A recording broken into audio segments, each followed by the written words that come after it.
माना जाता है कि यह कथा पढ़े बिना संतोषी माता का व्रत अधूरा रहता है। संतोषी माता व्रत की पौराणिक कथा। कथा के अनुसार एक बुढ़िया थी, उसका एक ही पुत्र था। बुढ़िया पुत्र के विवाह के बाद बहू से घर के सारे काम करवाती, परंतु उसे ठीक से खाना नहीं देती थी। यह सब लड़का देखता, पर माँ से कुछ भी कह नहीं पाता था।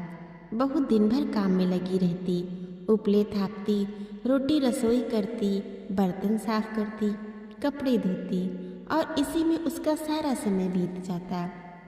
काफ़ी सोच विचार कर एक दिन लड़का अपनी माँ से बोला, माँ, मैं परदेश जा रहा हूँ। माँ ने बेटे को जाने की आज्ञा दे दी। इसके बाद लड़का अपनी पत्नी के पास जाकर बोला, मैं परदेश जा रहा हूँ, अपनी कुछ निशानी दे दो।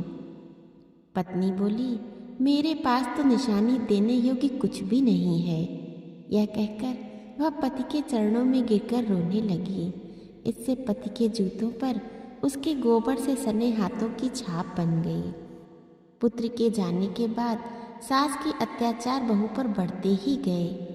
एक दिन बहू दुखी होकर मंदिर चली गई। वहाँ उसने देखा कि बहुत सी स्त्रियाँ पूजा कर रही हैं। उसने स्त्रियों से इस व्रत के बारे में जानकारी ली तो उन्होंने बताया, हम संतोषी माता का व्रत कर रही हैं, इससे सभी प्रकार के कष्टों का नाश होता है।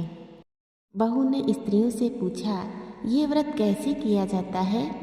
स्त्रियों ने बताया, शुक्रवार को नहा धोकर एक लोटे में शुद्ध जल ले, गुड़ चने का प्रसाद लेना तथा सच्चे मन से माँ का पूजन करना।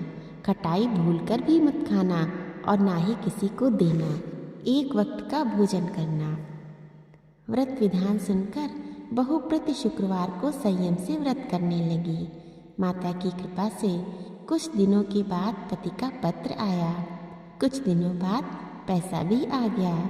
उसने प्रसन्न मन से फिर व्रत किया तथा मंदिर में जाकर अन्य स्त्रियों से बोली, संतोषी माता की कृपा से हमें पति का पत्र तथा रुपया आया है। अन्य सभी स्त्रियां भी श्रद्धा से व्रत करने लगी। बहू ने कहा, हे माँ, जब मेरा पति घर आ जाएगा तो मैं तुम्हारे व्रत का उद्यापन करूंगी। एक रात संतोषी माता ने उसके पति को स्वप्न दिया और कहा, तुम अपने घर क्यों नहीं जाते? तो वह कहने लगा, सेठ का सारा सामान अभी बिका नहीं है, रुपया भी अभी नहीं आया है। उसने सेठ को स्वप्न की सारी बात कही तथा घर जाने की इजाज़त मांगी, पर सेठ ने इनकार कर दिया। माँ की कृपा से कई व्यापारी आए, सोना चांदी तथा अन्य सामान खरीद कर ले गए। कर्जदार भी रुपया लौटा गए। अब साहूकार ने उसे घर जाने की इजाज़त दे दी। घर आकर पुत्र ने अपनी माँ व पत्नी को बहुत सारे रुपए दिए। पत्नी ने कहा, मुझे संतोषी माता के व्रत का उद्यापन करना है। उसने सभी को न्योता दे उद्यापन की सारी तैयारी की।